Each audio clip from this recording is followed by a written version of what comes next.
Hi friends, welcome to Star Baby Tips Tamil. இன்னைக்கு bread வச்சு sweet recipe பார்த்துடலாம். 2 முட்டையை எடுத்து ஒரு பாத்திரத்தில் உடைச்சு ஊற்றிக்கோங்க. இதோடவே 1/4 கப் பால் சேர்த்துக்கோங்க. இது காய்ச்சி ஆற வச்ச பால். ஸ்வீட்னஸ்க்கு 2 ஸ்பூன் நாட்டு சர்க்கரை சேர்த்துக்கோங்க. 1/4 ஸ்பூன் மஞ்சள் தூள் சேர்த்துக்கோங்க. 1/2 ஸ்பூன் ஏலக்காய் தூள் சேர்த்துக்கோங்க. எல்லாத்தையுமே நல்லாவே கலந்து விட்டுக்கோங்க. நம்மளோட நாட்டு சர்க்கரை நல்லா கரையணும், அதுவரை நல்லாவே கலந்து விட்டுக்கோங்க.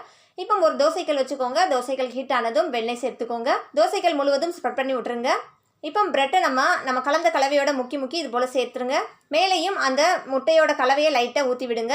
பிரெட்டை விட்டு வெளியில் வந்துடக்கூடாது, அந்தளவுக்கு ஊற்றி விடுங்க. இப்போ 2 பக்கமே மாற்றி நல்லாவே குக் பண்ணிக்கலாம். நல்லா கலர் சேஞ்ச் ஆகி வரணும், அதுவரை நல்லாவே குக் பண்ணிக்கோங்க. இடையிடையே வெண்ணெய் தடவி விட்டுக்கோங்க. பாருங்கள், இப்போ நம்மளோட பிரெட் சூப்பராக ரெடி ஆகிடுச்சு. இன்னும் 2 பிரெட்டுக்கு நம்மளுக்கு முட்டை மீதி இருக்குது. அதையும் இதே போல் செய்து எடுத்துக்கோங்க. பாருங்கள், டேஸ்டியான பிரெட் ரெசிபி சூப்பராக ரெடி ஆயிடுச்சு. 2 நிமிஷத்தில் செய்யக்கூடிய ரெசிபி இது. குழந்தைங்களுக்கு ரொம்பவே பிடிக்கும். கண்டிப்பாக ட்ரை பண்ணி பாருங்கள் ஃப்ரெண்ட்ஸ். இந்த ரெசிபி பிடிச்சிருந்தா நம்மளோட வீடியோக்கு லைக் பண்ணிக்கோங்க, சப்ஸ்கிரைப் பண்ணிக்கோங்க ஃப்ரெண்ட்ஸ். ஓகே ஃப்ரெண்ட்ஸ், பாய்.